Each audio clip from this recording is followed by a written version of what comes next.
Hello, hello, and welcome back to Divine Journey 2. Last time we fought a few bosses from Divine RPG, used their loot to make a portal to Eden, and then we went to Eden. While there, we collected some unholy essence, I believe it was called, from their dungeons. And after all that, we made this thing, this advanced crafting table, a 5x5 crafting grid that we haven't really used yet. This set us up for around here in Chapter 14, where it looks like our only form of progression at this point is going to be Canola seeds. Specifically, we need this Shoggoth Flesh for these statues, it looks like, which needs empowered oil from empowered canola seeds. This empowered oil here, which we get from throwing empowered canola seeds into crystallized oil, which is made from throwing crystallized canola seeds into refined canola oil, which is made from canola oil, which is made from squeezing canola in a squeezer. And then these empowered seeds, you need to empower crystallized canola seeds with normal canola seeds. And the crystallized canola seeds you shoot with the Atomic Reconstructor laser to make them. So ultimately this is a lot of steps that just reads to automate the Atomic Reconstructor and then add a couple more machines to make it all. Which is pretty fair given that our Atomic Reconstructor is something we've probably wanted to automate for a while now. I've set up a little bit of a prototype here for what I want it to be. I might move it here actually. Atomic Reconstructor setup has been in need of upgrades for quite a while now. So here's the general framework I've put together for it. The idea here is that, well, how the Atomic Reconstructor works is that we need to put the items we want to reconstruct in front of it, and then we shoot a laser at it. So I'm thinking I'm going to put some precision droppers up where this cobblestone is, which will basically just spit the item out and down onto something that will figure out that there's a thing here to shoot the laser at it. Whatever is here will be filtered into this vacuum chest. We have a few filters that it will take from. These vacuum chests basically just suck in things from around. They're like hoppers, but big AoEs as opposed to just on the block on top of them, which will take it into this vacuum chest here, which will figure out what to do with it. Probably just throw an import bus on it and call it a day, and have a bunch of these drawers be what each of these precision droppers drops. So in total there's 16 of these, so I think I'm actually going to set up an entire P2P here, which will be, I think, 32 channels. The idea I think I want to run is a level emitter that will basically say, provided there's less than some number of whatever item, put more in there or have it drop or, whatever. And should just auto-craft these to keep these on a backlog for us, hopefully. I think that's the idea at least. Again, this is all theoretical. We'll have to figure it out as we go along. But of course we need to start by making our precision droppers, of which we have one, and we should be able to autocraft the rest of them. Looks like it's going pretty darn fast. Thankfully our machines are actually quite fast now, so this kind of thing is probably going to be done by the time I'm finished talking. Looks like we've only got the one left now. Bam. So we should just be able to knock away these droppers, or these cobblestones, or replace them with these droppers. I think I want to set these to... oh gosh, how do these things work again? Yeah, so these are on redstone mode deactivation, which means that they are turned off by redstone, otherwise they just spit stuff out. So that's actually what we want, I think. Ooh, actually we might need to push this up, or maybe we'll have to get rid of this pressure plate. I haven't really automated the Atomic Reconstructor before, so this is going to be new to me. So I'm thinking I'm just going to put some cable in and see how things look, and I'll come back to you once I've got something put together. So here's what I've got so far, and I know, it looks completely identical to what it looked like just 5 seconds ago, but bear with me here. Up the back here we have a Applied Energistics connection. We have a P2P tunnel down there to bring out our red net to everything. The red net is taking these channels into these level emitters here. The idea that I have currently is that we will level emit. So how these things work is if you have however much of a given item in the system, let's say for this one we want it to be void crystals or the reconstructed version of coal. I believe each of these drawers are buffered to 4 stacks. So if we set this to 256, it will only be on if there's 256 void crystals in the system. So what that means is that if there's ever coal in here, it will try to drop it. Or at least that's the idea, right? It should be dropping it. Or are you not dropping it? Man. Well, I'm finding the issue. Very frustratingly, it looks like if this one, or like the level emitter is here, then it will still power this block. Redstone in this game is so weird, man. Like, see, that just turns it off because this block becomes powered, which powers this block for some vanilla redstone reason that I will never truly be able to wrap my head around. I mean, look at me, right? I'm doing whatever this is, and vanilla redstone is just beyond me. I think that says a lot more about vanilla redstone than me, personally speaking. Ooh, red alloy wire to the rescue, though. Look at this. It seems like this is online, but this is not doing anything. I think, at least, right? So I think if I just take this whole line back one and use some form of red alloy wire that doesn't connect to each other, I think this problem should solve itself. So I'm going to try that while this makes me infinite void crystals. Let me turn that off too. I recall having some issues with these insulated wires, but that simply won't be a problem now because I said so. Oh man. I was really hoping because I said so it'd be a good enough reason for this to work. I gotta say, I really, really want to love these insulated wires. They feel so close to just being perfect for a thing like this, but they just don't work right, it feels like. Like the red alloy wires, if I hook them up like this, do power these, and only the one they're next to, it seems like. But if they're facing into the dropper, they just don't, which is so strange. Because, like, over here, for example, like, this works. Like, this is producing a redstone signal.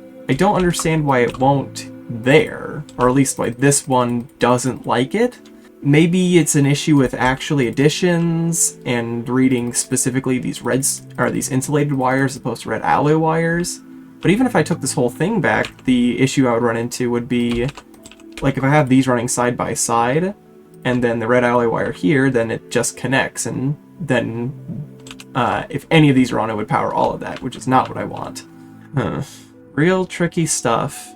I suppose I could just stagger these, and like that would work, but I would obviously half the amount of things I could do. I could only have 8 recipes instead of 16, and I feel like I almost certainly am going to need more than 8 atomic reconstructor recipes. I mean, let me see if I'm right, actually.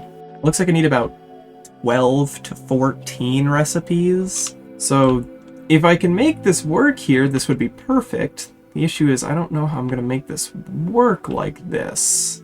Let me see if I can't find something on the internet that'll help me out with this. Alright, I think I've got my eureka moment here. We're using redstone conduit from Ender.io here. What we have here is we now have the insert only on, or rather we have inside the same block. Conduits are amazing. We have this, so we have this redstone conduit outputting a brown colored redstone signal, don't worry about it, on strong, provided that this one is inputting brown. We can do the same for this on blue, purple, cyan, and whatever the rest of the colors in order are, for each of these up the way, so that the redstone conduit can read whether or not this is going to be on, and it basically will treat each of these as an individual redstone wire like those insulated cables. So if you think about it, it'll be like, this is a brown insulated cable, this will be a blue insulated cable, this will be a purple insulated cable, so on and so forth, for each of these level emitters. So let me add a couple extra things, and hopefully we get to see what I'm talking about. So what should happen is once I turn this extract on, because the void crystals, we have more than the one stack basically filtered here, it shouldn't shoot out any void crystals, or coal to make void crystals. Because we have less than 4 stacks of Inori, it should shoot out the iron, after I set the filter of course, and the same thing with Glod. And if we go to the other side, we should be able to watch them tick up. So, if we turn this on and hop over to the other side, it is shooting out the gold. I should probably... Oh, because the demagnetizer is not going far enough. That's an interesting problem. Well, it is dropping the gold. I don't know why it's not dropping the Inori, though. Okay, well, this is... I think this is a good sign to see. I found out the issue why it wasn't dropping the iron. If it's set to a strong signal on the redstone conduit, it powers, like, both blocks. Like, the void crystal would be powering that one, I think. At least I think that's what was happening. But the void crystal's not shooting out, which I think is right. I think we just need to tile this and set up the moving from that to there and make it so it actually, reconstructs things rather than just spitting all of my resources onto the floor. So, I feel like the hard part's behind us at this point. Let's do the easy part now. Well, I'm feeling my brain expanding today. So this has become, now that I'm taking a second look at it, this has become almost incomprehensible. I understand if this is miserable to look at for some viewers. What we have here to start is a sensor. This thing can detect entities and also for some reason capture frame rate at like 30. But most importantly, it detects the entities in an area in front of the sensor, which is basically right behind this precision dropper, otherwise known as right here, where we want everything to be landing. Whenever it detects an entity over there, it will output a redstone signal, which will go into this NOT gate and turn on this timer, which will pulse the atomic reconstructor basically until stuff is no longer there. Combined with the, I believe, smart logic of what we have here, we should be able to just turn this on and it should start understanding that there's stuff to reconstruct, I think. Let me change that to 3x3. Oh, it's shooting lasers at me. Oh, I think it's working. We're obviously going to put a block in front of that so the laser doesn't shoot so far, but I think it works. I think it works. And that's awesome. The demagnetizer, there's a demagnetizer somewhere in there, hidden, tucked in some corner of that, so that whenever I walk past my magnet, it does pick up that stuff. If I get a bit too close, it looks like it still kind of grabs. Yeah, so I probably want to maybe pull it a bit more forward here. But otherwise, I think it works. Our Inori has piled up, and it's still dropping iron. That's concerning, actually. Why is it doing that? Oh, man. Yeah, I figured it out. I had the wrong box ticked in the one for Inori, so now the box is no longer ticked, or rather it's ticked to the right one. All good! Now we just need to put more stuff in each of these drawers, and basically set more filters, and hopefully I'll come back and show you something really magical. Set a filter, set a filter, set a filter, set a filter, set a filter. It's working! Gave me quite a few hiccups, certainly tried its best to not work, but it's working. Again, minus the fact that the laser's going a bit too far. I even got the demagnetizer in the right spot. Now the real million-dollar question is if this will all stop at the right time, and also that I forgot to set this back to 256, but ignore that. It looks like Restonia would be the first one to watch for, so I should stop seeing redstone be dropping sometime soon, if this is all working correctly, which I think it is. Because iron hasn't been dropping for some time, but I should see redstone just full stop. And it does! Oh, that's wonderful! Okay, so this line here is going to be our empowered stuff. Elevadium's going to sit at the top there from empowered crystal bundles. We'll worry about passiving the empowers some other time. Right now, on demand is fine. But I want to do this side wall here. Leather and soul sand are two big ones that I really want to get done. So I'm just gonna do that real quick. Theoretically, you've seen just about everything. As a final recap though, what we have here is we have an interface, basically just pulling out all of these materials into automatic precision droppers with limited item filters to only accept the one so that it doesn't get full of just stuff. It doesn't waste more than it needs to. On each of these, very specifically, with a crescent hammer to prevent these redstone conduits from connecting to each other. I don't know why that was causing an issue, but it was. Very specifically, these the redstone conduits should not be connecting, but the item conduits should be.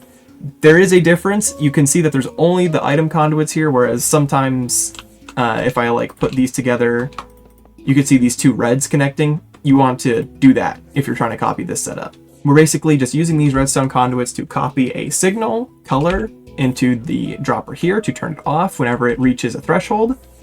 We have a sensor here to read if there is an entity here so that it will turn the Atomic Reconstructor's timer on. And I think that's really just about the bulk of the complex part of it. We just have stuff that, figures out when things are happening. I mean, that's just the name of the game, isn't it? Find out when stuff's happening, and if stuff is happening, make other stuff happen, right? Yeah, I'm going to do this whole stack, or at least all that we need to of this stack, and I'll catch you back in a second. Well, we got our leather, soul sand, and our prismarine ready. We haven't started the canola part yet, because I should probably add canola to the farms before doing that. We'll worry about that after. I'm just happy to have this done, I'll be honest. This is, I mean, it's not been like hard. Like, you just throw something on the pressure plate for manually crafting stuff with the Atomic Reconstructor, excuse me. But, I mean, now that it's an automatic reconstructor, you know, I'm just happier this way, right? Yeah, now we're just backlogging our prismarine, which is almost done, looks like. And should all shut off? Awesome. I'm really happy with this. Really, really happy with this. Dare I say, thrilled with this. Took a bit of effort to get there, but we got there, and it looks great in my opinion. It looks really nice. Well, on to what we're doing next. It's actually been a couple days since the last clip I recorded. No particular reason as to why, I just kind of haven't really come to the world super much. In that time, we've built a second of these little warehouses. This is where I'm going to set up the empowered oil stuff. I have a few blocks here, kind of roughly setting out what my current idea is. Given that we have this line here that we know of, we need the normal canola, the squeezer, a fractionating still. We have the crystallized canola seeds, so we don't need to make these here. And the empowered canola seeds, we need an empower for. Plus we need to create the last two fluids in world. This is currently what I have. The squeezer will go here and feed into the fractionating still there. The empower will just be here, and the fluids are going to be in these two spots. I think I can make this work in this little area, but it's going to be a bit tricky. The idea here is that we have these formation planes. One of these will make the refined canola oil, and the other will make the crystallized canola oil. This scanner will read that refined canola oil is here, and have this precision dropper shoot out a crystallized seed to turn it into crystallized oil. And then this scanner will read that it's the crystallized oil to power this fluid collector and pick it up and put it back into our system. The exact scanner of which will probably change. This one will probably affect that one, that one, you get the idea. This will make the crystallized oil, and sort of the same thing will happen here. We need to drop an empowered seed into crystallized oil to make it empowered oil, so we'll just have this read that this is crystallized oil, drop an empowered seed. This will read that it's empowered oil, this will pick it up, and hopefully that works. That's the idea, at least. I imagine there's going to be a lot of cable fiddling, so I guess I'll come back when I've got something to show with that regard. Here's what we've got so far. I actually forgot this was a 3x3 machine. We have a lot of this stuff hooked up underground here. We have a P2P connection coming here. It's not hooked up yet because I want to turn it on live. We have an interface here requesting canola seeds, and crystallized canola seeds. The crystallized canola seeds is being extracted through this conduit here, which only turns on when we have less than 16 of the empowered seeds. So this will not infinitely backlog our system with these. It should only bring us to 16. This will not have a drawer. This is heinous coming from me, I know. Yeah, so it should put the crystallized in here and the normal in each of these display stands. We have power coming from a power cell over there, and it should pretty smartly figure this out. We have filters on everything. Coming out the back here, through the purple channel, we are requesting only the canola to go up into the squeezer up there. The squeezer up here will press our canola into the canola oil, which should just come straight into this fractionating still. I'll probably upgrade this. I'm not sure if we'll need it upgraded, but I imagine at least a hardened capacity will be good for us. The only thing we're really missing at that point is this part of the setup, which I'll worry about in a little bit, of course. But I just kind of want to see if this works. If I plug it all in, it should just kick on. Like, I think all these are already set to the right things, right? Ooh, am I getting the recipe wrong for this? Canola, crystallized canola, canola. Why are you not working? These have to be two apart. Did I forget that? Hold on. Well, first off, we can see that this canola is working. Why are you not extracting? Do Ender conduits just not like this machine or something? I don't understand. It looks like I've got a few things to figure out. Yeah, empowerers are just two apart, so that's that problem taken care of, at least. Looks like fluid ducts work, at least enough to pull it out of the machine, but not to put it in here. Am I missing something? This had an alchemical retort in it for some reason. So I bet I could probably swap these back to ender fluid conduits then, right? Yeah, okay. Yeah, I just had the retort in there, and I guess I forgot it was in there. This was just a fractionating still I had from before, so you know, reusing old stuff that I didn't end up using. And then we have the, oh. I guess I probably should have filtered this to only the refined canola oil, huh? There we go. Now it's done properly. I just kind of wish I could...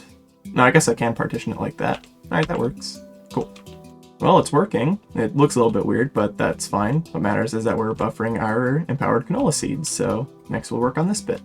This part's going to be a little tricky.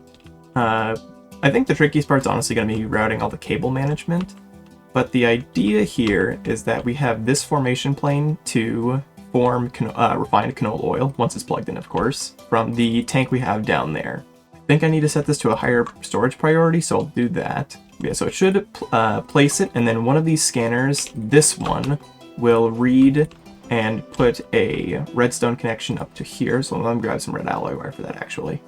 So this should pull out from here and put into there whenever there's refined canola oil here. And then if this has crystallized seeds in it, which I'll put in a couple just for testing purposes, it should toss it in, and then this will then read that it is crystallized oil. And we want this one to output a redstone signal into this fluid collector when it reads that there is crystallized oil. So let's give that a quick test. I'll just put in one of these crystallized seeds and then plug it in for just a moment. So it should take a moment to turn on once it realizes that it's on. Oh, no, the storage bus should be working, shouldn't it? I could have sworn that's how that works. Well, I suppose I'll just test it manually for right now and see if that's a different issue. So if we put this in here,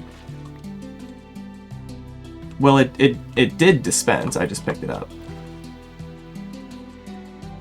Oh, let me pick it up, back up, put it back in. Oh, did it drop all 4? That one only dropped 3, and then it got picked up by the fluid collector. Okay, so for the most part, this works. Okay, that's actually really awesome. That is really, really great. So now we're just gonna copy this setup over here, but with a few different filters. Alright, so it almost works. The issue we're actually currently having is sometimes the formation plane will place too quickly before the precision dropper can actually receive the item when it's pulsed with a redstone signal. So what I'm thinking is we could either put in like a timer there, or maybe like a delay of some sort. I would like to do a delay, but I'm not sure if I can get a delay. So I'm gonna double check that, and then I'll come back in a moment. It's like these repeaters I found are working pretty darn well. Looks like it's going all according to plan. And I actually ended up completing the quests while I was, messing with all this stuff. But we haven't completed this one yet, which is probably the most important one. Our empowered oil is being stored down here in this simple tank. I don't think I'm going to need 8,000 buckets of empowered oil for literally anything ever. I could be wrong, actually. Let me ensure that I'm not. Yeah, there's this liquid crafter recipe, which I suppose once we get here, I'll worry about this, but for right now, I'll just leave it as a tank. Yeah, so it looks like all we need at this step is just a fluid transposer and rotten flesh, which is pretty easy. The quote-unquote hard part really is just like figuring out where to fit all of this stuff. So I guess I'll figure out where to fit all this stuff. That was pretty easy. We're just having this come in through the back. I guess we actually do need to hook up power and probably a storage bus to this, but I'll worry about that in a little bit. Right now, we can grab our Shoggoth Flesh, lock our drawer, and how much do we need for the quest? 5? I guess I'll be waiting here for a little bit. I guess it gives me time to fix this properly. What's that? Oh my gosh, there's a star falling out of the sky. I want it. Ooh, I want it so bad. Come to me. Oh, I was just like looking up while I was doing some like drawer management, and I saw this falling out of the sky. Ooh, I'm gonna watch this until it lands. Oh man. Look at this. Ah! Man, I never knew you could, just take the trip with these guys. I'm certainly not going to punch that. I'm really tempted to punch it because I kind of want to see what would happen, but, not that badly.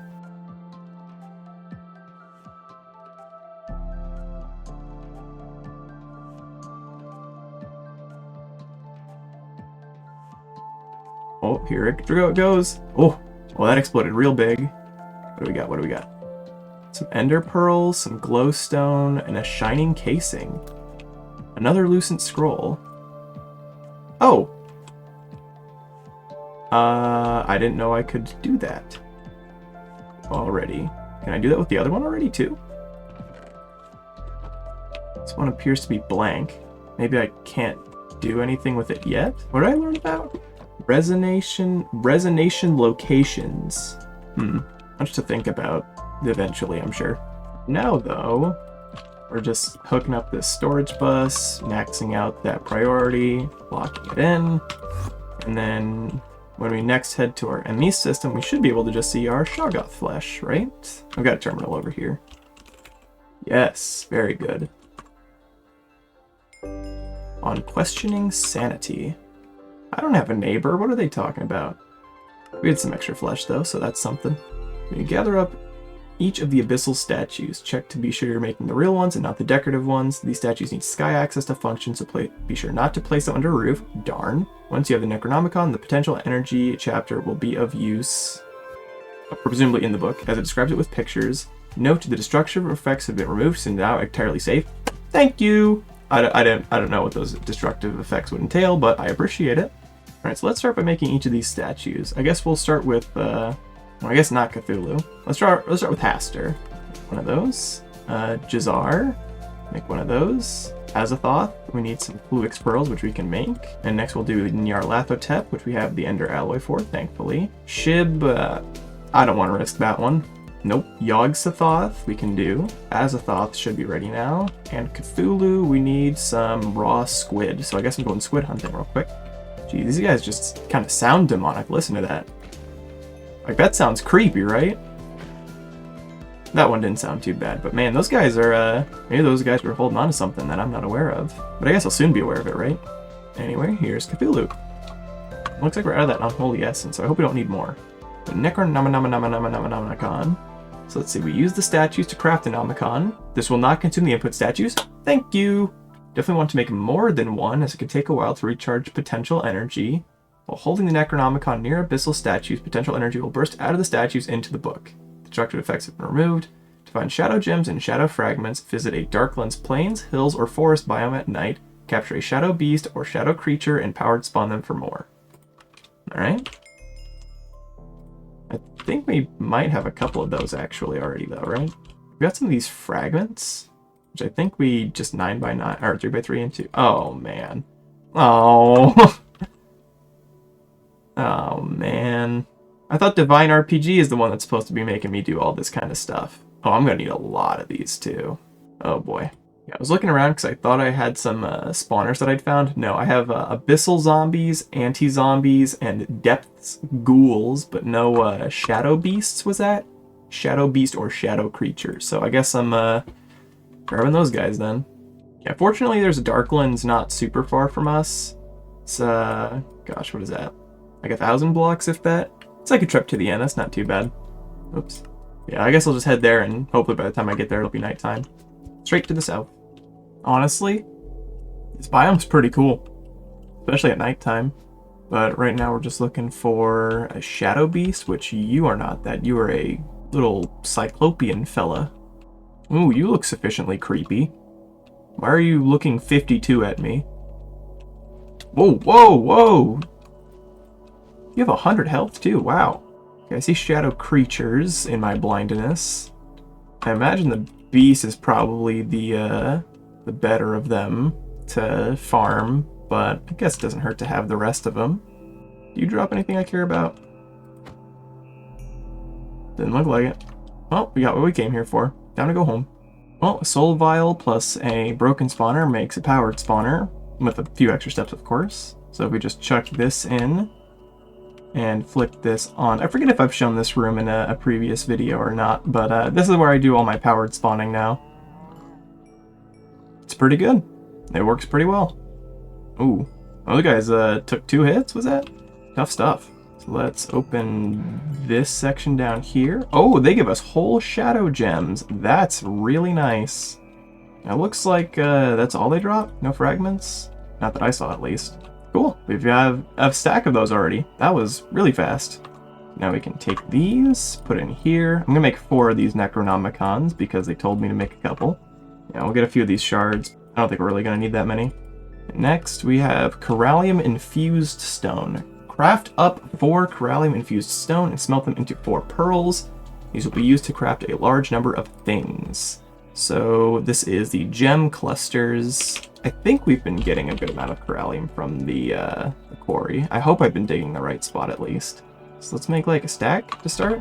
It looks like each of these makes 1, so we're gonna get a stack of these stones. Let's make 4 stacks. That feels like a good start. So we need 4 stacks of the dark stone as well, so 256 of these. It's a lot of dark steel, and another stack of the dark solarium, which is like 9 stacks of dark steel, right? Yeah. Yeesh. I'm gonna do some idling. Oh, that took a while, but 2, 3, 4. Oh, right, I have to smelt this stuff, right?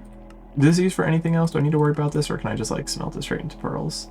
Yeah, it looks like basically the only thing I should be using this for right now is just smelting into pearls. So let's just smelt all 4 and stacks into pearls. And there's a quest. So now we can make these pedestals, and what was this thing? It's a transmutation gem. We're making the Shard of Oblivion, 10 use crafting item. Can I repair this in like an item repairer? I also need to do it in a Necronomicon ritual, which I don't have set up at the moment. Check potential energy / special materials. Ah, okay, now we're getting into the crafting here. So I guess I should do some raiding. Well, I gotta say, I still don't really get it that much, but the quest tells me to make some of these, so I guess I'm making some more of these. So let's get started, I suppose. Now, one thing I feel like is going to happen is I feel like I'm going to need several of these, given that, I mean, they're used for various crafts and these various tiers of energy pedestals. I imagine I'm going to need more than 1 or 2, so I would like to set up a quote-unquote advanced crafting automation. And what I mean by that is a very, very, very rudimentary use of the word automation. I'm really just gonna like set down a chest, honestly, and just put an interface underneath it and say, hey, if you give me all those items, I will make that, you know? I'll just make it by hand, right? Like with this, for example, right? We need 8 of these monolith stones, 3 of these pillars. So we can just say 8 of the monolith stone, 3 of these pillars, 3 of these ender alloys. And that will technically make something, you know? Oh, I probably need to hook this up. Yeah, so now if we throw this into there and request one of these collectors, it should just put all the stuff in here, and then we make it in here. And then throw in the system, the crafting's complete. You know, that's sort of auto-crafting. Let's do the rest of this. Cool. So that leads us to these overworld ones. So simply better versions of the normal ones. Well, I do like things that are better. Ah, that's the catch. I see. We need to make an actual like ritual setup for each of these, it looks like. Yeah, and it looks like the same is true here. Well, regarding that, I think I'm going to save that for next time, because for that I want to build a area out here. I have a spot mostly set out, but I want to spend some time to, you know, make it look nice and cool. And I feel like we've been going on for a long enough amount here. So in that case, well, thanks for watching. Today we automated the Atomic Reconstructor and made it an automatic reconstructor, patent pending. We got our Canola set up going to make our Shoggoth Flesh. I don't know how much of that we'll need, but in case we do need more, now we have it. And we started a little bit of AbyssalCraft. We're going, you know, a little bit mad, but I mean, be real. If we got to chapter 14, I think we were already a little mad. But yeah, thanks for watching, and I hope you enjoyed. Next time, I assume we'll be diving into the Abyssal Wasteland, I think it is, and probably doing some spooky rituals. But that'll be for next time. Thank you for watching, and you know, if you liked the video, like the video. If you liked the channel, subscribe. You know. Okay. Bye bye.